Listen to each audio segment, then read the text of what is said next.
Il n'y avait plus de chef en Israël, avant que moi, Déborah, j'arrive, avant que j'arrive pour être la mère d'Israël. C'est ce que déclare Déborah dans le cantique qu'elle adresse à Dieu après la victoire de son peuple sur son adversaire. Déborah est une femme aux multiples facettes qui se fait connaître dans le livre de Juges.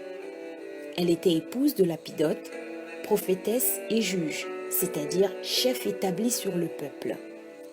Et c'est l'unique femme dans les Écritures qui fut élevée à cette fonction. Déborah était établie juge en Israël à une époque où le peuple d'Israël faisait ce qui était mal aux yeux de Dieu.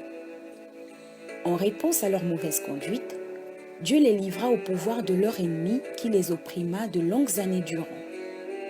Ne supportant plus cette souffrance, ils implorèrent l'Éternel qui répondit au travers de Déborah.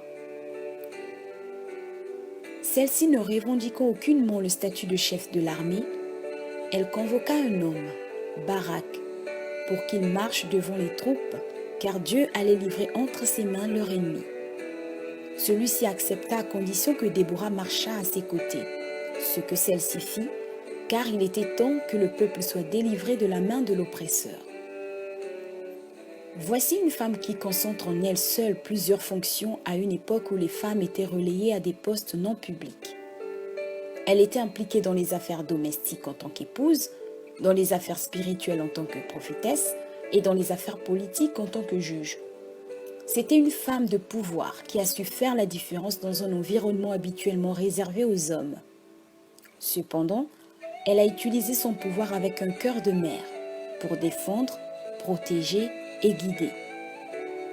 Dieu a trouvé en Déborah une femme disposée à conduire et diriger son peuple par le bâton de la justice, mais aussi avec la détermination d'une mère. Agir avec un cœur de mère, c'est rechercher le bien autour de soi. C'est mettre tout en œuvre pour créer un environnement favorable au bien, quel que soit son domaine de responsabilité et sa sphère d'influence. C'est œuvrer pour la justice. En se levant comme une mère en Israël, Déborah était décidée à ramener la paix au milieu de la nation, même s'il fallait qu'elle aille à la guerre. L'instinct maternel a la capacité de briser les codes établis par les hommes. À l'époque, la guerre était réservée aux hommes, mais une fois de plus, Déborah a fait figure d'exception en ouvrant la liste des héroïnes. Chaque femme est dotée d'un pouvoir qui lui permet de changer les choses autour d'elle, comme une mère se battrait pour ses enfants. Quelle que soit la fonction que l'on occupe, l'autorité que l'on possède doit produire la vie dans l'existence des personnes dont on a la charge. D'aucuns diront, comment pouvons-nous le faire puisque nous n'occupons pas des fonctions décisionnaires?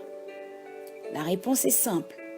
Quelle que soit la position qu'occupe une femme, elle a le pouvoir de changer les choses, encore plus lorsqu'elle agit avec un cœur bienveillant.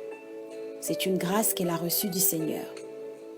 Car même un simple conseil, une petite attention venant d'un cœur maternel peut tout changer.